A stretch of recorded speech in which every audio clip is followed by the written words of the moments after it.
Hello everyone, this is Andrew from SFG Tech, Smart Food Growing Technologies.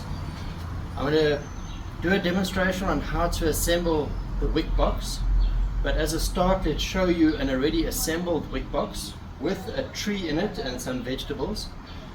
In this unit, if you're planting a tree, what you won't probably use is the grid arm in the middle because the tree is in the middle, but if you're just going to do vegetables on their own, then you will use the grid arm.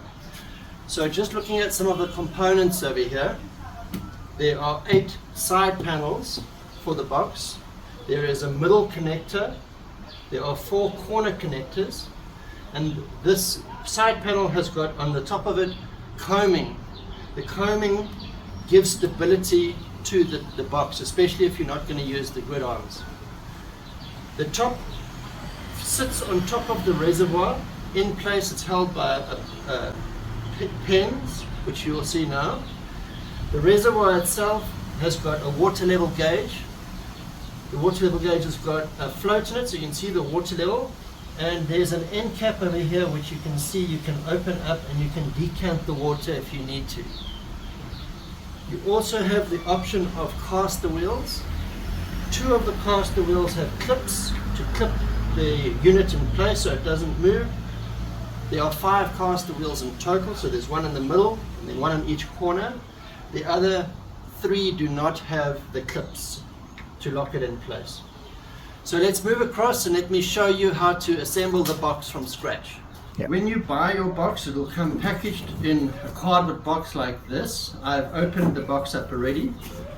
What you will see are the components packed inside. I've taken some of the components out, which will be in plastic bags inside this cavity here. So back to the different components, you got your grid arms, you've got your connectors. Remember I said there was the straight connector and there's a corner connector. Now please come a bit closer. I just want to show you there is no up or down for the corner connector. It's the same both ways. But for the middle connector, you will see that the shape differs from one side to the other. The one side has a foot and the other side doesn't.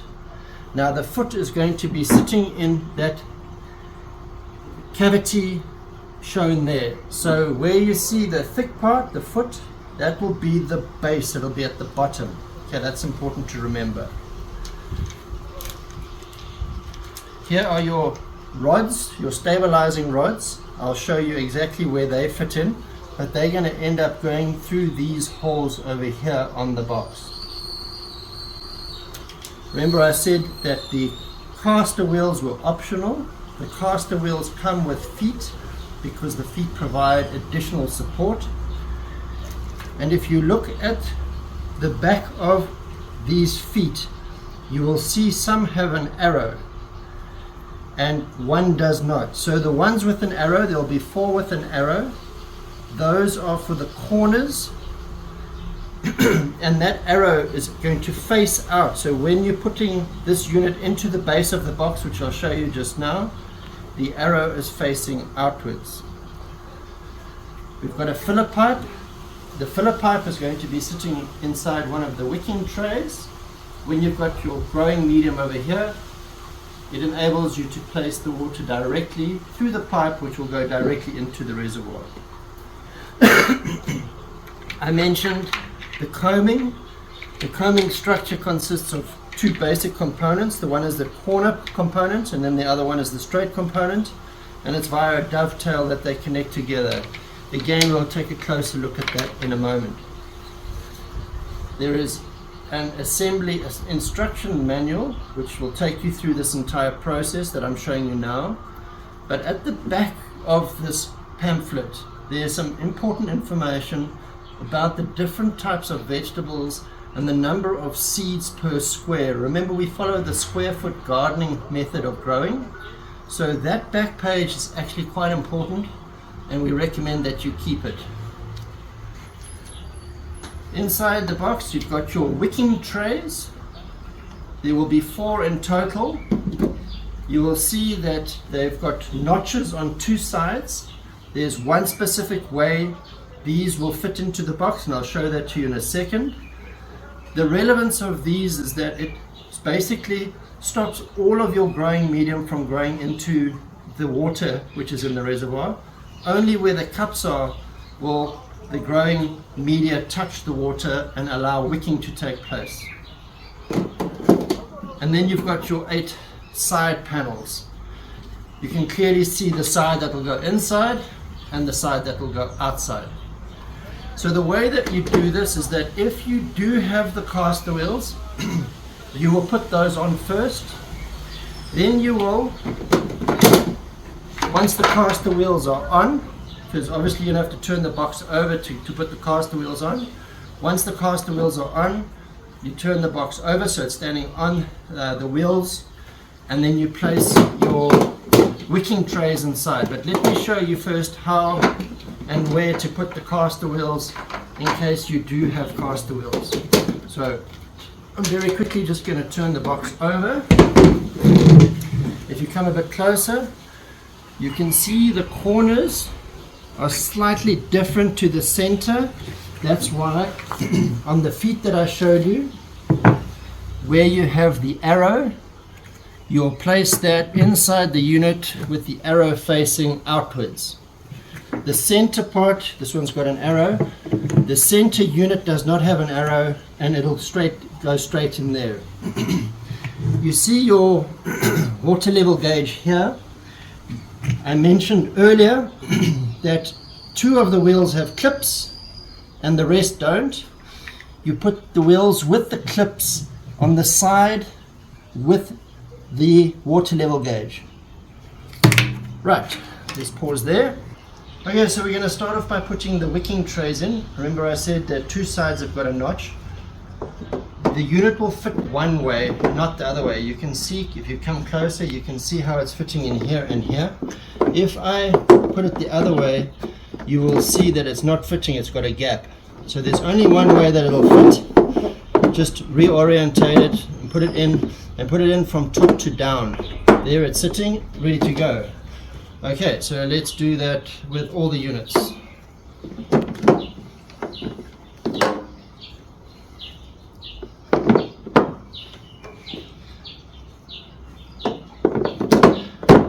Okay, that job is done. Now we start with the sides. We leave that unit, we're going to build the entire frame up and then put it on top. So wherever I start with one side panel. In this example, I have the straight connector. Remember that we said that the straight connector has a foot. This is going to be the outside of the panel. The foot is going to stand here. So I connect them by interlocking the one with the other. Could you see how easily it fitted in? So you mustn't just do it like that because it's not going to fit nicely. Start at an angle and just twist it in. Then you take one of your connector rods. With your connector rod, you will see that the top side has got a hole in it and the bottom side has got a clip in it. You're placing the rod and you're pushing it down until it stops. So you don't want to go further than that. You actually want it to be flush. I then start building the box further. And again, the sharp point goes to the bottom. Remember, the bottom is where the foot is. Once I've got two panels joined in a straight line like I have here now we need to take the corner, right? So we take the corner connector, and like I said, there isn't a top or a bottom, so either which way, I'm just clipping it in.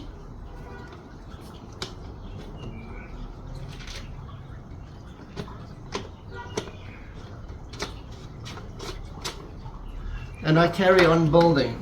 So I'm going to pause the video now. I'm going to finish building the entire thing, and then we will resume and I'll show you how to put this unit on top and put it into place. So we've constructed the outside of the box. Before we place it on top here, we just do a double check. Make sure you can see the holes of all the pins over here, which means that your connector rods are faced in the right way.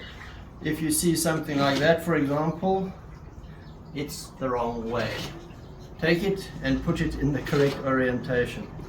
So now what we do is we simply lift this unit up and we place it onto the reservoir below, and we make sure that the feet sit into the cavities correctly.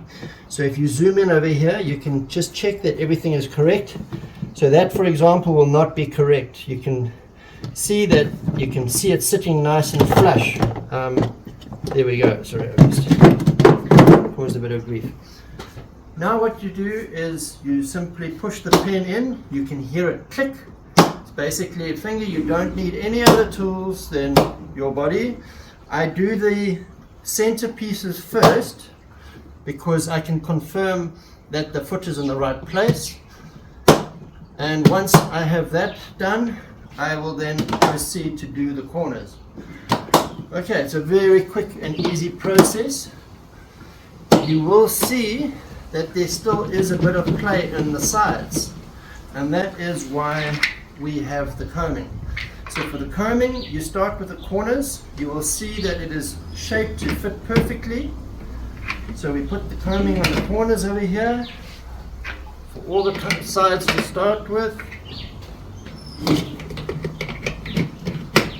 And then the center pieces. The center piece has one dovetail on the side, one female and one male dove. So obviously you have to orientate it that it's going to fit onto your box correctly.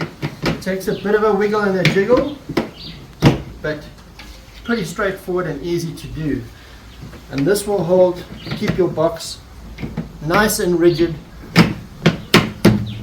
You can see how it's firmed it up.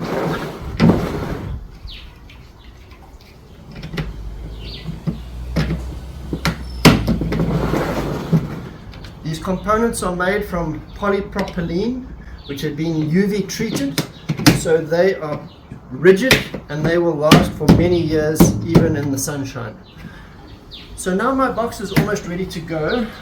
I will not place the grid on. The grid goes right on the top over here. You can see the holes that it fits into, until I have actually got my growing medium inside.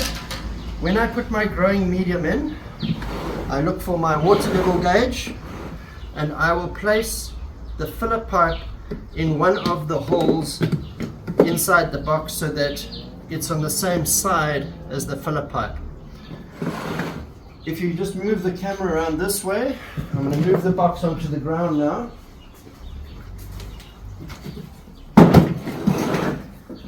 It takes 4.5 30 decimeter cube bags of potting soil or compost to fill this unit up. The half is actually the media that goes into those cups. Quite a lot of media is going into the cups, and that's going into the box itself. So I will cut these bags open and I will place them in the box. Remember to make sure that your filler pipe is in the corner first, and then you can start filling it up. As you place the medium inside here, just push it firm into the cups to make sure that you've got good connectivity in those cups. Thank you. What we have here is potting soil or potting mix. A potting mix is normally a compost mixed together with other items such as cocoa coir, vermiculite, perlite, things like that. You can use compost on its own. We advocate a potting mix. We're also advocating trying to get a combination of composts. So you get different brands. Try and use different brands together because they might have different microcolonies of bacteria, etc. So essentially, to do the job, let's just get this bag sliced open over here. Remember I said your filling pipe needs to be on the same side as your water level gauge. It's as simple as just putting the pipe in here.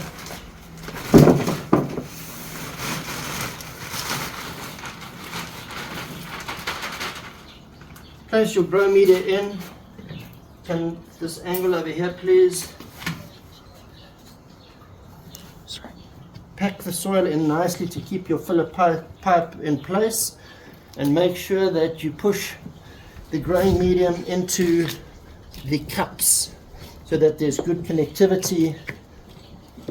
Otherwise, the air pockets will break the capillary action. Don't push it too hard. You don't want to compress the growing medium too much.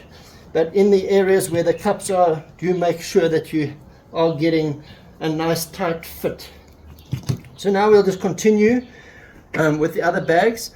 If you are going to plant very shallow rooted crops, then you don't need to use 4 bags. The 4.5 bags will take the level pretty much to the top, like I had for the tree. But for smaller crops, you can go lower down. So it's really up to you. So you can work it out. So I'll continue with the others, and then we'll take a look what it looks like once it's done. So now we have the WickBox, which has got the growing medium inside. And assuming we're going to be planting veggies, we're going to want to add the grid arms. That's as simple as basically lining it up with these holes over here, leaning down and getting them pushed in. It's a tight fit, but it's a very sturdy fit. So once these units are in, you can see it's very rigid, nice and firm.